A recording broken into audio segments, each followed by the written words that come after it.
sessions on one of the work streams of the Clean Energy Ministerial. It comes after our discussion in the morning, and if you recall, we heard quite a lot in the morning around breakthrough agenda and the need to accelerate the move from innovation to deployment. And it was rightly said also on a number of occasions in the morning, we heard it quite well, that to accelerate that transition, clear demand signals needs to be provided by government, by the private sector, so demand signals are important. So this is actually the work stream in the CEM that deals with one of these demand signals, the Industry Deep Decarbonization Initiative of the CEM. May I ask you to upload the presentation? So what we wanted to share with you today is just to walk you through about the work that had started on this front on catalyzing demand, and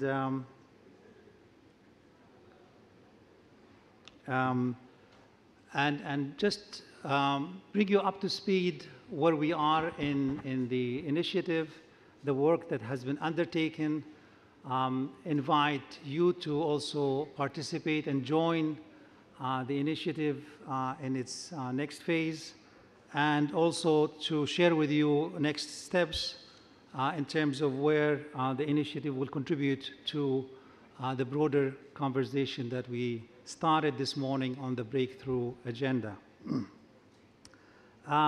So the Industry Deep Decarbonization Initiative is actually one of the largest and most diverse coalition of governments and private sector and academia and partners on the decarbonization of heavy industry.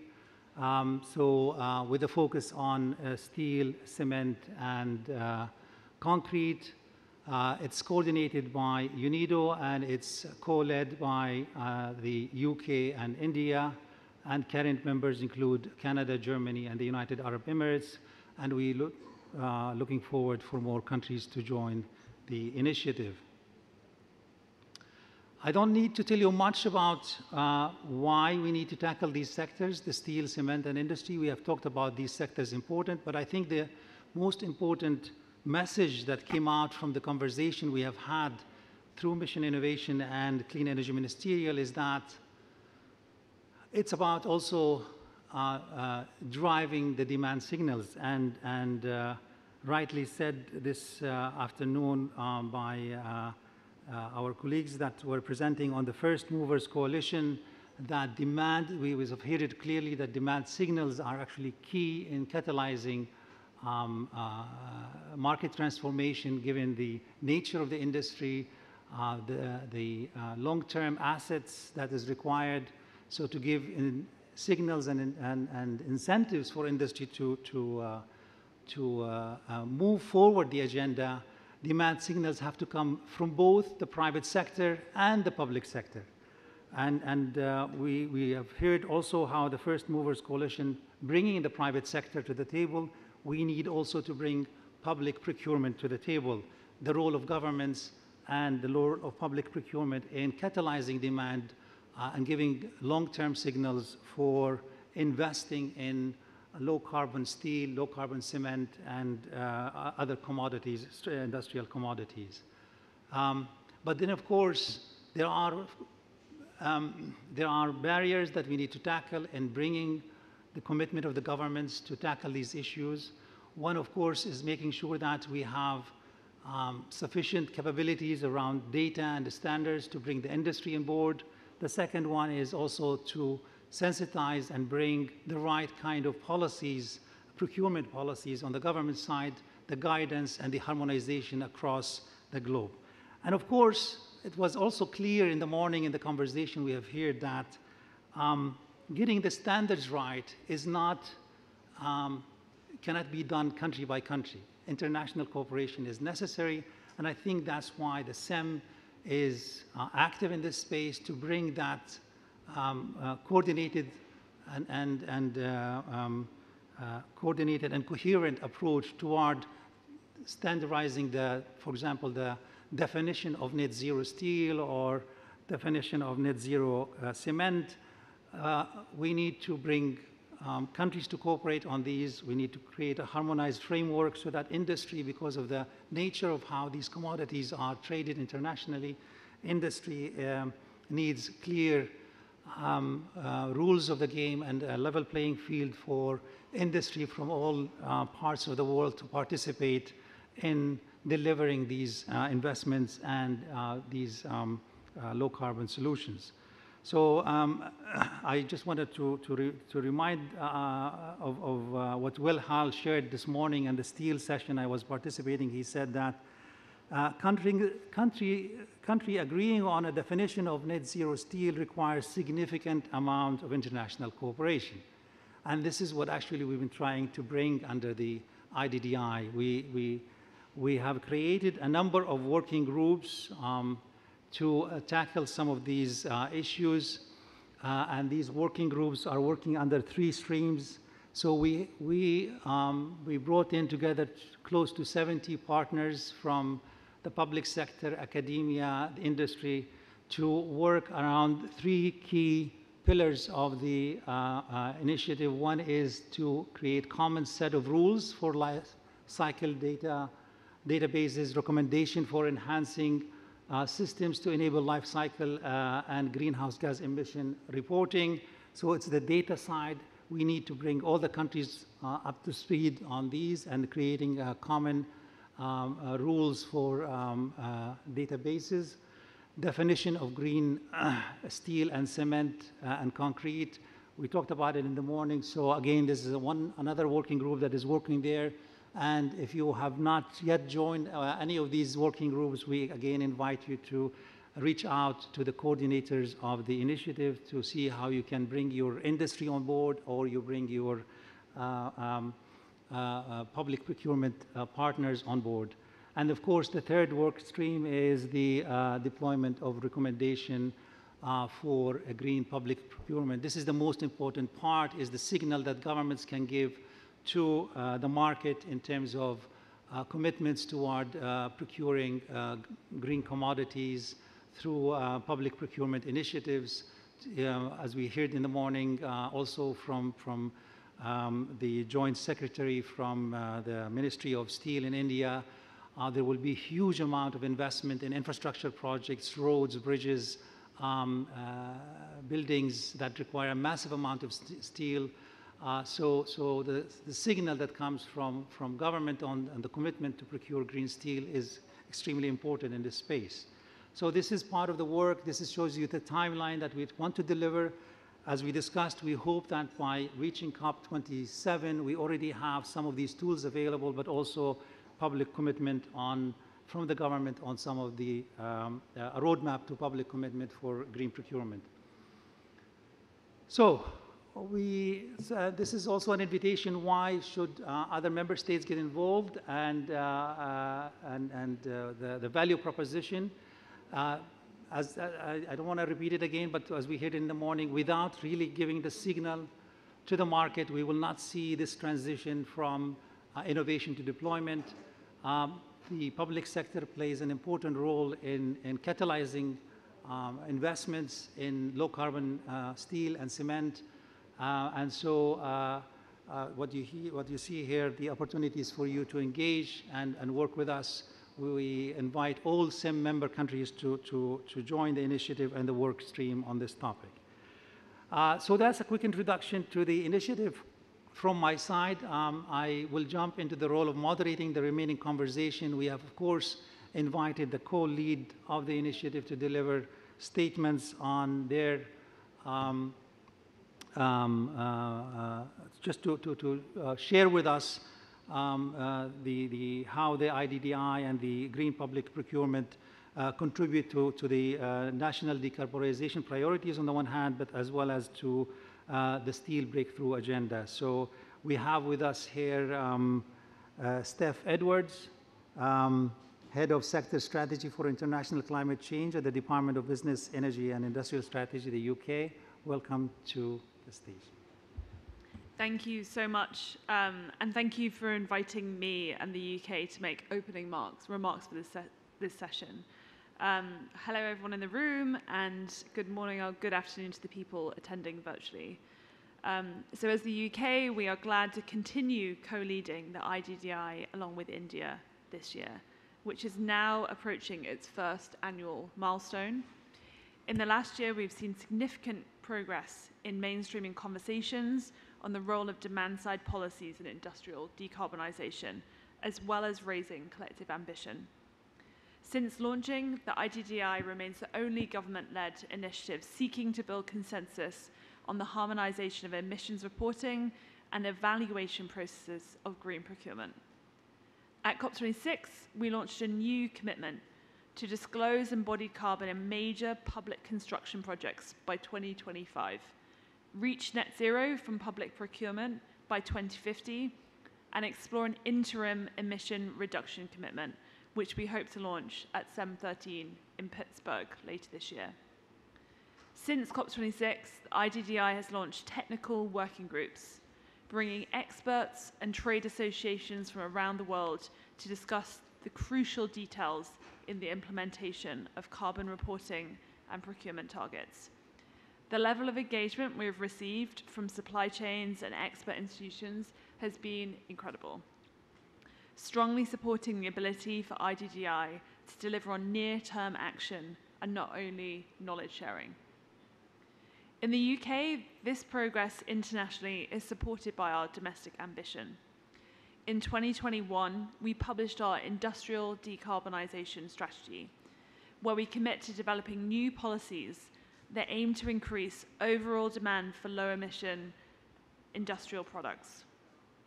Our recently closed call for evidence on developing a market for low-emissions industrial products gathered a huge amount of feedback from national and international expert partners.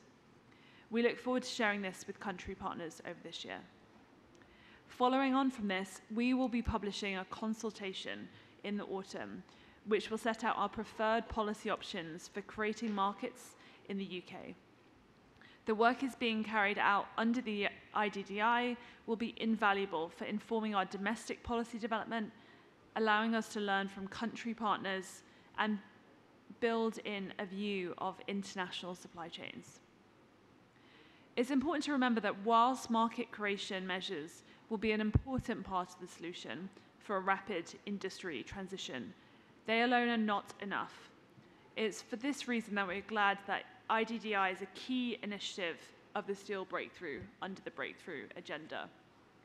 As many of you will have heard this morning who are at the Steel Breakthrough discussion, the Steel Breakthrough aims to clarify the wide-ranging landscape of initiatives that are progressing different elements of the transition to near-zero emission steel, including RD&D, finance, and action to create a level playing field. Communicating how IDDI fits in this landscape has been valuable for us, other initiatives, and other member countries.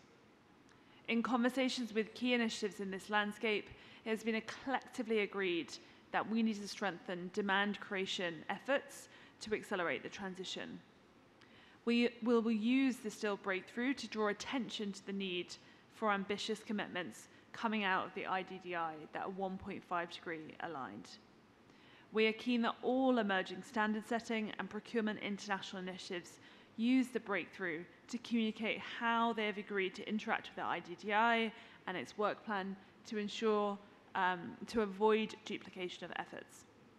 So we look forward to working with the IDDI under the breakthrough agenda to further grow membership, increase influence, and to raise ambition. I would like to close by thanking our partners in the IDDI. To India, thank you for your effective co-leadership of this work, which is vitally important for illustrating the importance of these measures in an economy which is still rapidly building out infrastructure using these key materials. Thank you also to Germany and Canada for their ongoing support, including sharing lessons on implementing many of these commitments. We would, of course, welcome more CEM members to join in our efforts to help scale collective markets for green materials. We note the US, Japan, France, the European Commission, and the UAE are joining as observers, and we look forward to their support in future. Thank you very much, and back to you, Tareq.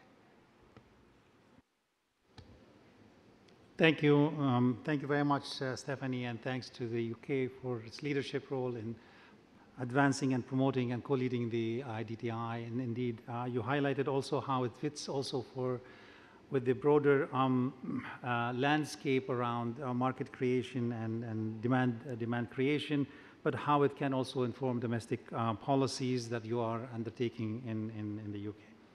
I would like to invite now Mr. Arjit Singh Gupta, Director of the Bureau of Energy Efficiency from India, for the statement on behalf of the co-lead India. Thank you, Tareq, and it's again a pleasure to represent India as one of the co-leads of this initiative. In fact, it was launched in 2021. And right now, of course, a lot of work has already happened in this particular initiative. And we are also kind of playing an active role in participating and shaping up discussions that are taking place as far as this particular initiative is concerned. Coming to the topic of industry decarbonization, of course, we do understand that there are 4 pillars that effectively comprise this industry decarbonization.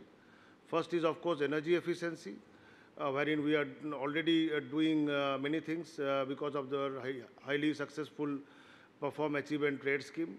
But beyond that, we understand that there is a technical limitation to improving efficiency of any equipments, of any plant, of any systems beyond a certain limit.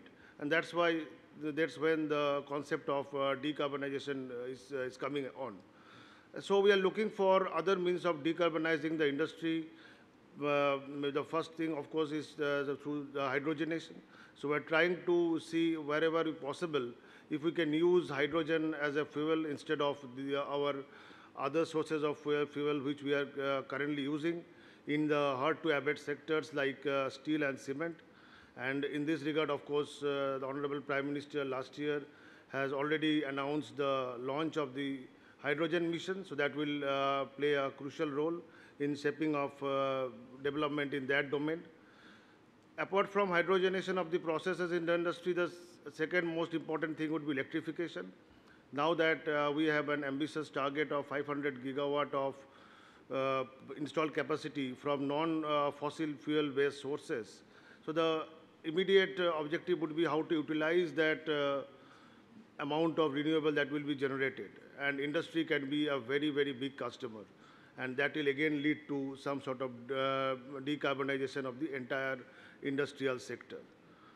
Thirdly, wherever hydrogenation or electrification is not possible, we can look forward to technologies like carbon capture, utilization and storage. But as we all understand, this is something which is again at a very nascent stage, and a lot of development is yet to happen.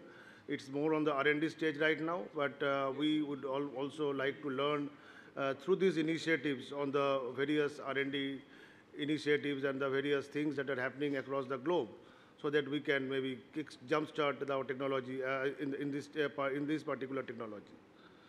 Coming into the IDDI part, basically, of course, we have now formulated 3 working groups, one on standards, one on data, and the other is on the green public procurement. And of course, we are grateful to UNIDO for organizing 3 workshops for the benefit of the Indian stakeholders, which saw a huge participation from the Indian industries. And so we look forward to working more closely in the IDDI working groups, and we also have colleagues from the Ministry of Steel, and maybe going forward we'd also like to involve them much more, because steel will be one of the sectors where decarbonization would be very important for a country like us to achieve the net zero commitments that our Honorable Prime Minister has recently made. I will stop here, and over to you, Tareq. Thank you very much.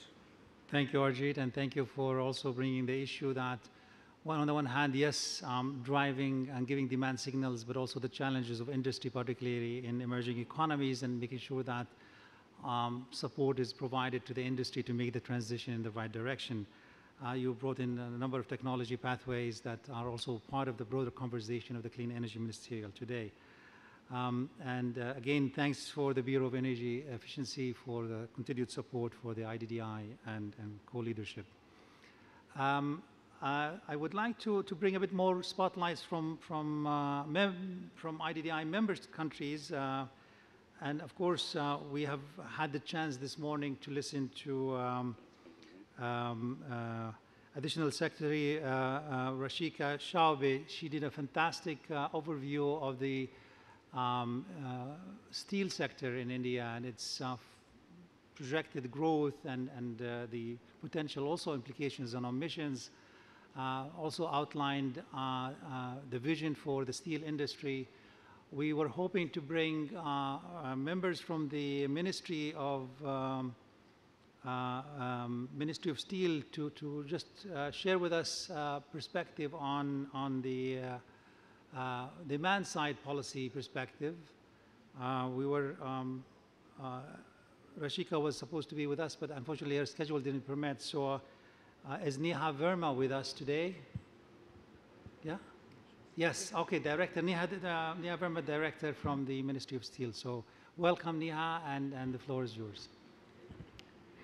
Very good afternoon to all the delegates present here, and thanks for providing me this opportunity.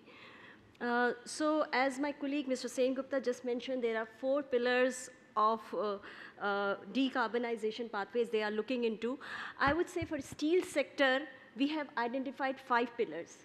One is, of course, I agree with my colleague, it's energy efficiency, where we are dealing with various pathways like waste heat recovery system, and there are a lot of other technology, best available technologies, which my colleague from Ministry of Steel, Additional Secretary ma'am, had already discussed earlier. Then comes resource efficiency, where we are trying to reduce the usage of resource, which ultimately leads to reduction in carbon emissions. Then comes a very important pillar of energy transition, how we move from fossil fuel-based energy to fossil-free energy, and green hydrogen is, of course, has an important role to play. And we have process transition, as we've already discussed. There are different kind of routes for steel production. Some are very, very some have very high carbon emission intensity, and some are relatively cleaner. So this is the 4th one, and 5th is deep decarbonization efforts, like CCUS, use of green hydrogen as reducing agents, and others. So all these need lot of technological interventions. Right now in India, as we have already mentioned, that we are much below the global average in contribution to carbon emissions. And we have plants running on old technologies, and their life cycle is still ahead of us. There is still some time for decommissioning. So for transition towards cleaner steel production, we need to have lots and lots of effort in R&D to get the technology at the price which India can afford, which our companies can afford. Then we need to have skills, and above all, we need finance. So ultimately, the question comes to, where is the money? Show us the money, and then we can move ahead. So a transition to green pathways can happen if we have the finance to do so.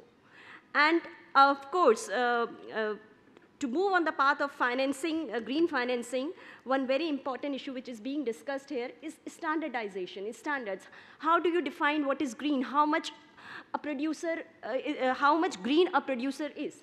Only then we can perhaps, the green financing can be facilitated. So I really congratulate you for the effort of bringing in standards. That's very, very important, and we need to have a global standard here. Only then we can talk about global markets. Another point I would like to say is that right now, we are at a stage in India where green steel production is not even a preferred choice.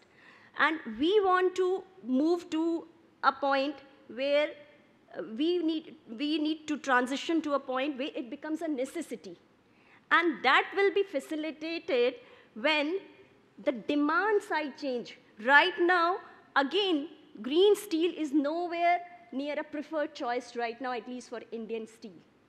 And we have to focus not only on producers to transition from low carbon steel to transition low carbon steel production from a preferred choice to a necessity. We also need the same transition on the demand side, and that's where your green procurement policy plays a very, very important role.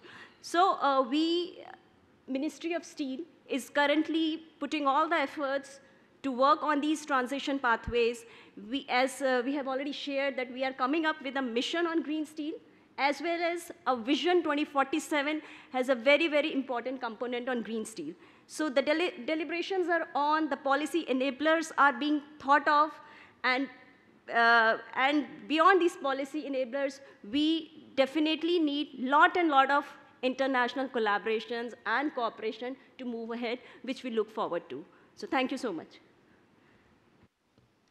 Thank you very much, Neha Verma from the Ministry of Steel, and for pointing out also the important part of building capacity and skills to make sure that the industry is able to do this.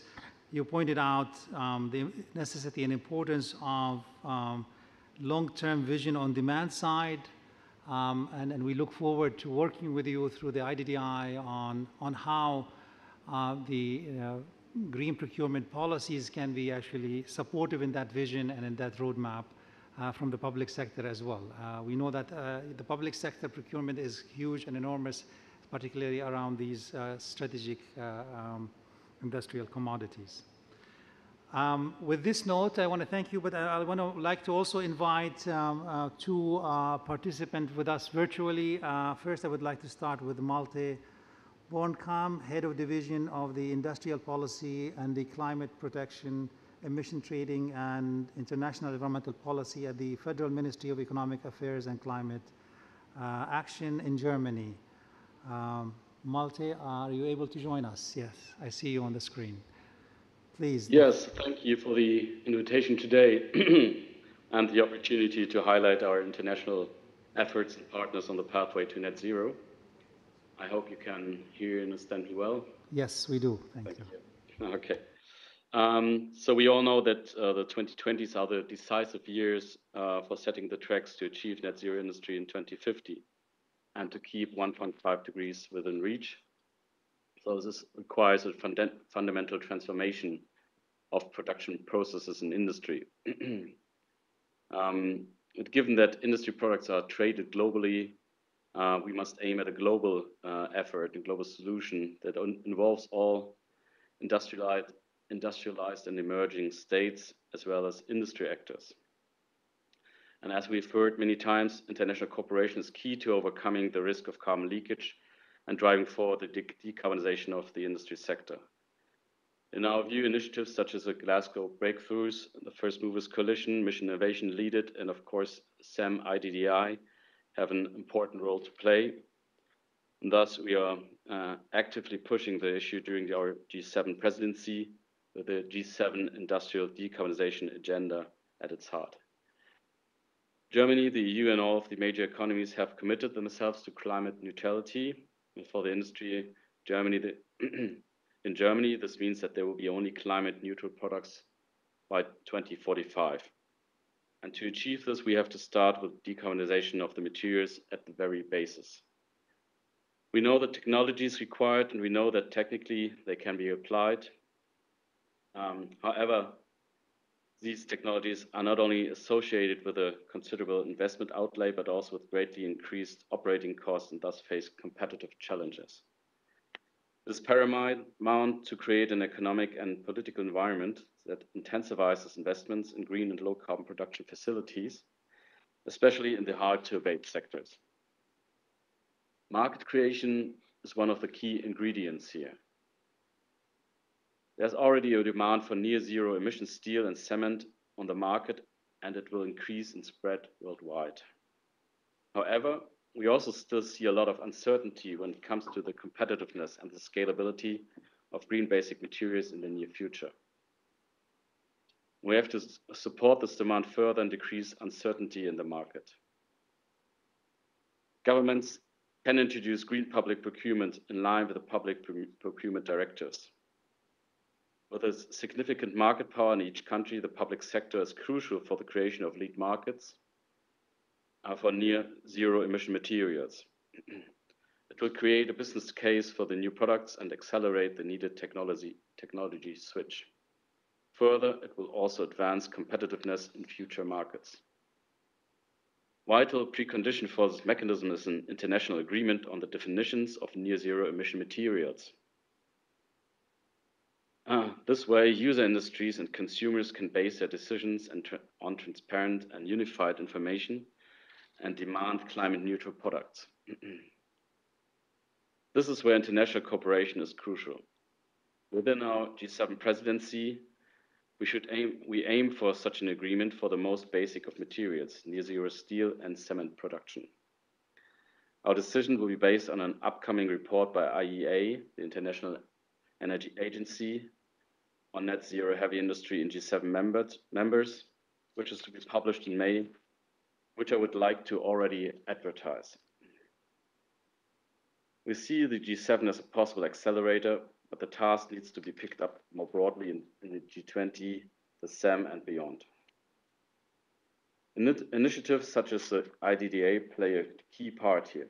They will support countries on their path to near zero, and IDDI brings governments, industry, academia, and think tanks together to create a common understanding of near zero emission materials and establish ambitious public and private sector procurement targets. This work will support the international harmonization in this regard and thus enable the creation of future markets. Thank you. So I'm looking forward to the discussion. Thank you very much, Mr. Malte Bornham, and for outlining also the importance of creating a global understanding of the definitions and common standards and transparent level playing field for all actors in the market to participate in. Let me now invite our next guest, Deborah Dugas, Deputy Director of our Industry, Science and Technology at the Office of Energy R&D, Natural Resources, Canada. The floor is yours, Deborah. Oh, thank you. Can you hear me all right? Yes. All right. I suspect my slides are being shown somewhere. We are getting them ready. Excellent. Thank you.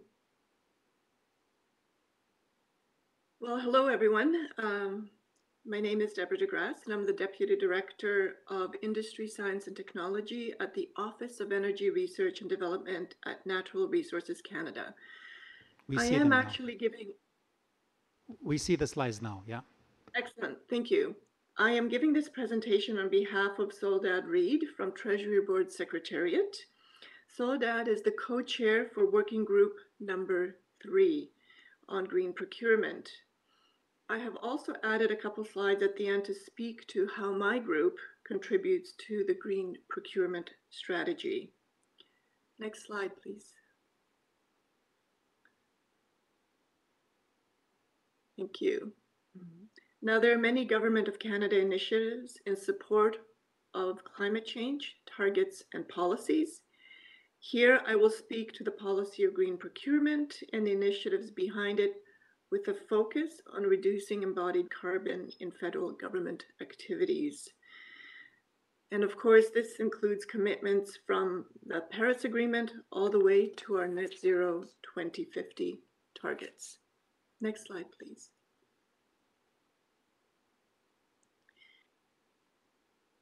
Now, the green procurement strategy, of course, aims to have a 40% reduction of emissions by 2025 and the net zero by 2050. Overall, we are trying to green government and make it resilient in all operating environments. The focus is on real property, the mobility in fleets, so a lot of fleet renewal and ZEV vehicles, procurement, overall procurement, and green technologies, which is one of the bigger elements, and climate change adaptation. The expected results of the policy on green procurement are for the federal government to reach its environmental objectives by leveraging purchasing power to achieve economies of scale and more environmentally responsible planning, acquisition, and disposal practices. PSPC, which is Public Service and Procurement Canada, is one of the biggest purchasers in the federal government. We are partnering with other governments, so all federal family is coming together for this, and some of the key government organizations are Environment and Climate Change Canada, Natural Resources, PSPC, Treasury Board Secretariat, and all the other ones that have any kind of procurement activities. Next slide, please.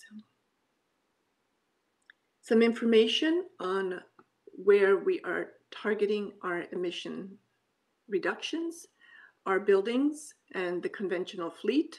So this is regular government operations, the national safety and security fleet. This has to do with law enforcement, such as RCMP, Coast Guard, and other regulatory oversight activities, such as the oversight of the rail, marine, and the aviation industries. The third one, procurement, external suppliers of various goods and services for government operations and supporting government public servants in their daily operating activities. Next, please.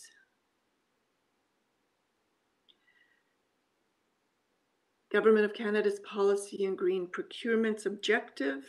It's really the policy was implemented with the goal of supporting sustainable development and integrating environmental performance into all federal government procurement decisions. The expected results, again, to reach our environmental objectives, purchasing power of the federal government to achieve economies of scale, more environmentally responsible planning, acquisition, and disposal, and the my apologies, I'm having, okay. The deputy heads of the departments are responsible and accountable for achieving these results and reporting on the various activities through a framework up to Parliament. Next slide, please.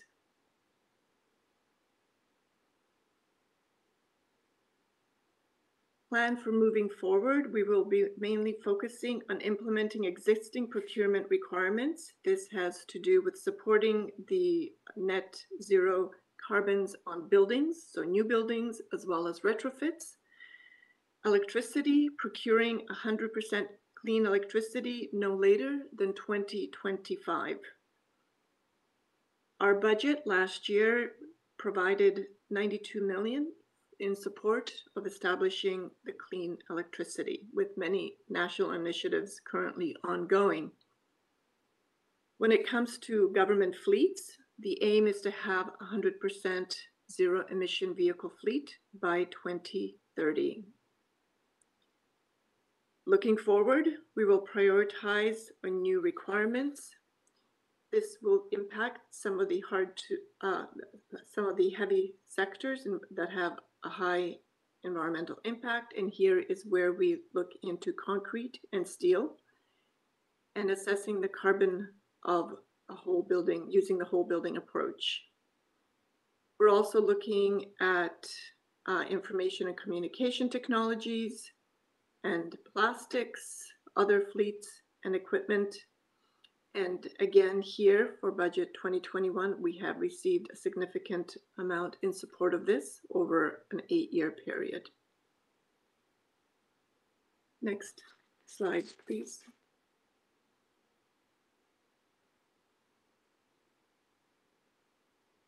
For high volume buys, we will continue to look at the standard offers and supply arrangements that we currently have with various suppliers. I'd like to note that currently over 40% of PSPC's standard arrangements already have environmental criteria. Each department will look at its unique needs in their own procurement activities and take action in the key categories. And lastly, we will form coalitions with other big buyers in order to leverage greater purchasing power. I'd like to note that these big buyers include other levels of government, such as the provincial governments, territories, and municipalities. And the last bullet, Greening Government Initiative. It's a new, a new initiative, a community of practice that is co-chaired by Canada, Treasury Board Secretariat, and the US. This is a community of 40 countries who have joined to take a closer look into their own operating environments, identify opportunities for greening, and share some best practices. Next slide, please. In support of this innovation that can assist with the green procurement, particularly at NRCan, my team is working to ensure supply of economically viable carbon neutral cement and steel. We recognize that barriers include technology risks, high capital costs, and long payback periods, among others. In Canada, the federal government plays an important role in addressing these innovation hurdles and is complemented by our provincial and territorial governments, the private sector, and we work closely as well with academia. Clean energy technologies for hard-to-abate sectors like electrification, hydrogen, CCUS, and biofuels are key to getting net zero to tackle emissions from hard-to-abate iron and steel and cement sectors. Fostering industrial decarbonization will require that upstream innovation is developed and reliable, and there's an economical supply of low carbon fuels that are coordinated with innovation downstream and have end-use solutions to mitigate market failure and ensure development across the value chain. We're also working on our hydrogen strategy for Canada and reinforcing this low carbon, low emission fuel technology as a key part of Canada's path to net zero. Of the emissions generated by the cement sector, as you know, 60% come from the process, such as heating limestone in rotary kilns, and 40% are from fuel combustion. Given this high level of non-energy process emissions, fuel decarbonization will require CCUS as a major component of credible low-carbon industrial energy. Next slide, please. In addition, supporting additional innovation, NRCan is committed to working with industry to decarbonize energy-intensive industrial processes and improve competitiveness.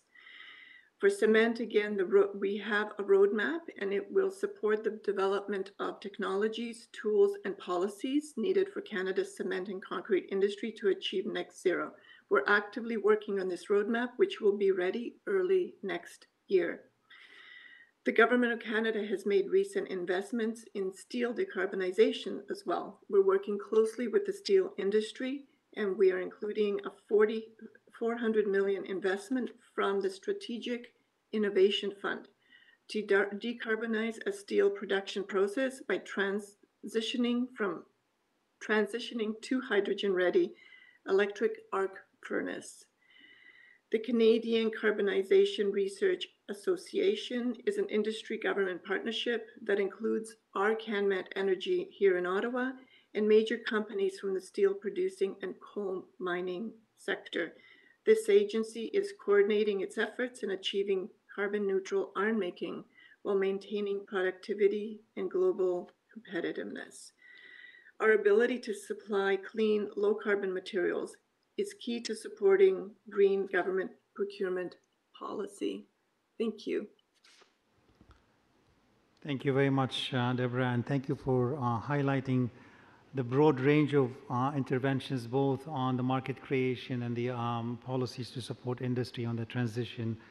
And you highlighted also the extensive experience that Canada has gone through in terms of building a green procurement policy, but infrastructure around it.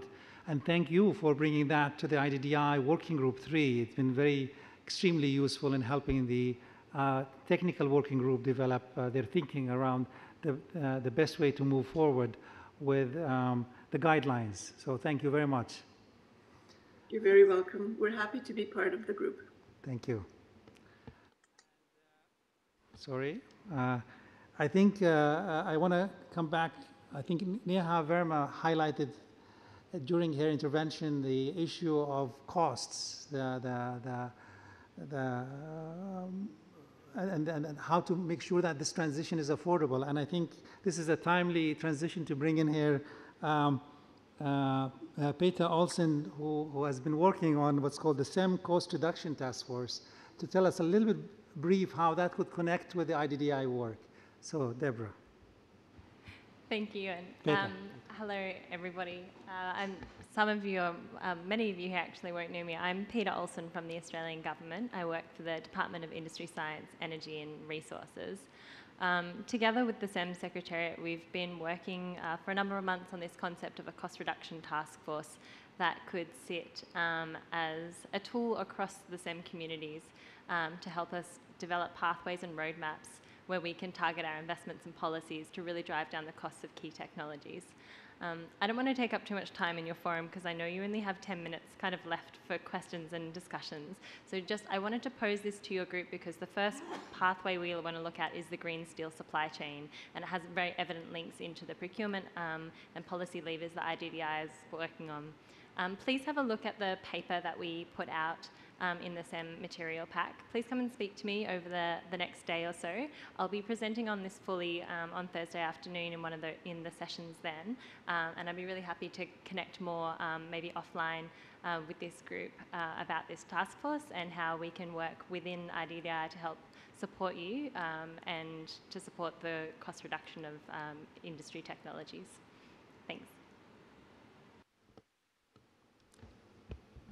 Thank you, Peter Olsen. Thank you for bringing this, and we look forward that IDDI and the cost reduction task team can work further on some of these aspects, particularly the green steel supply chain and how that's actually influenced also decisions on the green public procurement, because that's particularly government procurement is always concerned with prices and costs. So this is a very important element to look into the work stream. I would like to take the opportunity to open the floor. I know that we have almost reached the end of our session, but we have a few more minutes for any Q&A, discussion, questions, clarifications on the initiative. Yes, Sabajit from the Secretariat, please.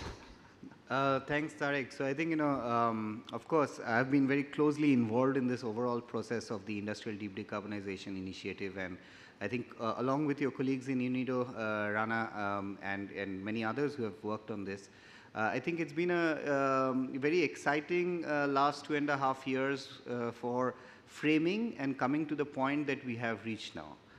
It's really kind of heartening to see today, even at the steel breakthrough discussions which we had today morning, then some of the interventions we heard today as well from German colleagues, from Indian colleagues, from Canada.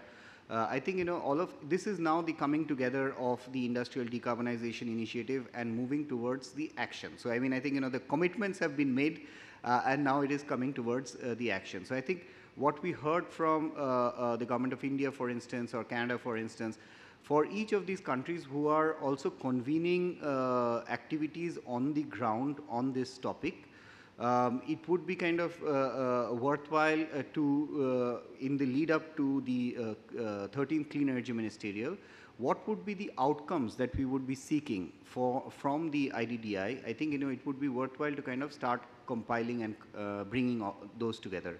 And I know that we already have some thoughts on that, so I think if you would be sharing that with the group, that would be nice. Yeah. No, thank you, Subhajit. Indeed, actually, that was my question to the team coordinator of the IDDI. So I wanted to invite Rana to come in with her thoughts on the sort of where do you want to go with particularly the Green Public Procurement Pledge, and what is the roadmap that we have ahead of us? Thank you, Tareq, and good afternoon, everyone. So yeah, let me also, since I have the mic, share the excitement of Sarbojit. I think we went really a long mile since 2 years ago in Riyadh when we started sort of thinking through how the CEM workstream on industrial decarbonization would look like. So I'm really happy that today this topic is gaining momentum globally. It's very exciting to see the leadership and partnership both from governments as well as from private sector coming together on this topic. And so from our perspective, we also see that strong engagement in the working groups of IDDI, which are really bringing the brightest minds as well working on this topic to work with us on coming up with some solutions to issues related to embodied carbon, to standards, and also to the green public procurement target, which we intend to announce at the CEM 13 in Pittsburgh. So what we are working at the moment on within this, so at COP26, we launched, in fact, the Green Public Procurement Pledge.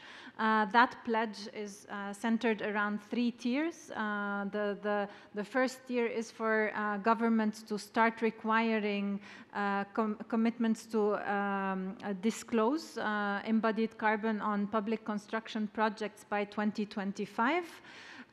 Then the second tier is actually for the governments to work together on announcing an interim target for reduction of the embodied carbon on public construction projects for 2030. And that's the target we are working to announce at the CEM 13 in Pittsburgh. And the last tier of that is actually the alignment of the GPP pledge with the net zero goals. So what we have is a very, very condensed program from now until CEM in September, the CEM meeting, to really come up with this target for interim reduction for GPP. We have the working group where discussions are happening, in fact, between private sector and also governments around what is a reasonable pledge there to ask, because that pledge is very critical. It's very critical in a way that it could stimulate innovations in the market, but also if it's overstated, then it could also mean undersupply. If it's understated, it means that it's not enough ambition. And so this is where, we're really working closely with the governments and the private sector and civil society and think tanks to really come up with a target that fits with our requirements to reduce CO2 emissions in line with the Paris Agreement, but at the same time that is doable and ambitious enough. There's a lot of other deliverables, but basically that's really the road from now until the end of the year, what we really hope to achieve with the GPP pledge. Thank you, Rana, for this clarification. I have enough time to take one more question. If there's, yes, Steph. Thank you. I think one of the most beneficial parts for us so far of being part of the IDDI has been the expert advisory group that I know Rana and UNIDO and other colleagues have set up. I wonder if you could share a bit more about the expert input that you're getting into the task force, because I know one thing we've definitely thought about using some of the working groups around IDDI for is how do we engage with our domestic industry through the international process as well as domestically, so that they can better understand also what's happening internationally in this space. So yeah, perhaps you could share a bit more about the structure of that, who you have involved as well.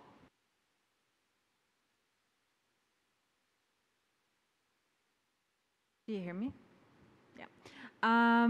Yeah, so we have a very kind of delicate structure figured out for the working groups of IDDI, in which we have an expert group consisting of core members from industry, mostly from associations, national associations, as well as global associations. So to give you an idea, for the work on standards, we have the Canadian Steel Association, the German Steel Association, hopefully other national steel associations that would also join.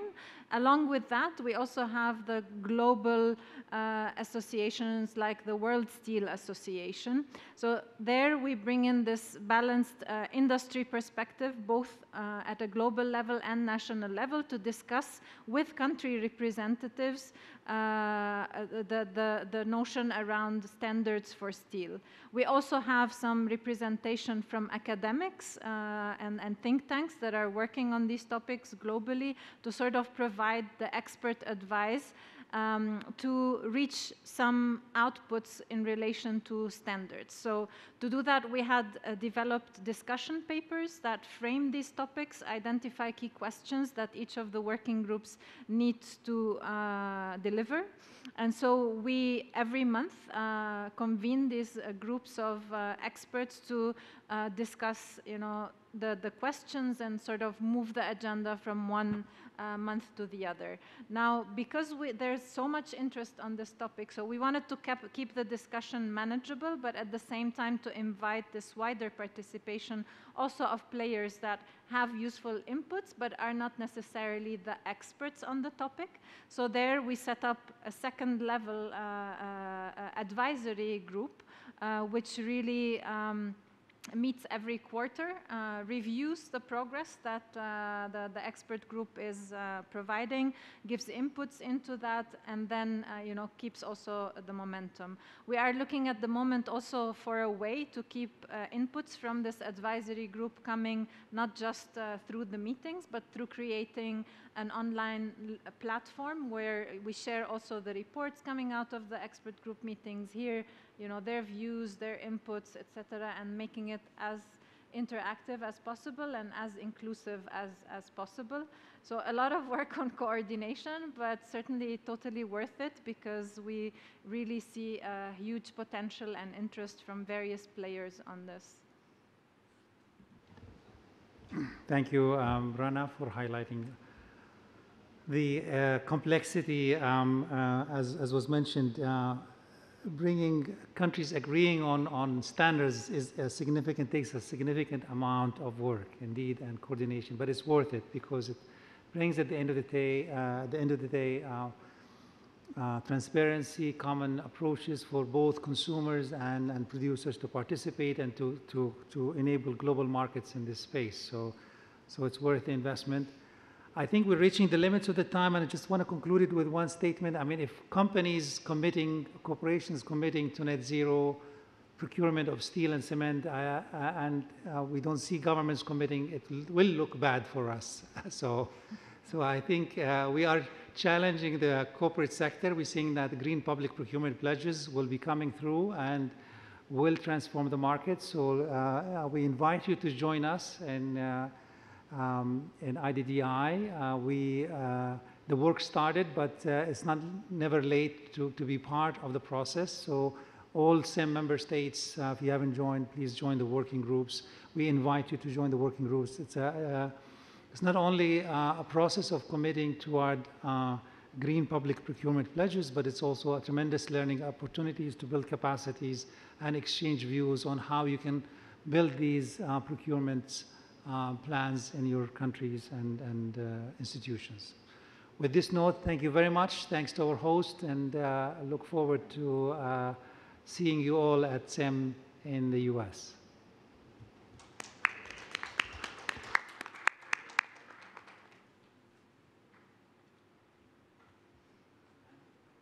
I hope I've managed to thank our participant from the virtual platform.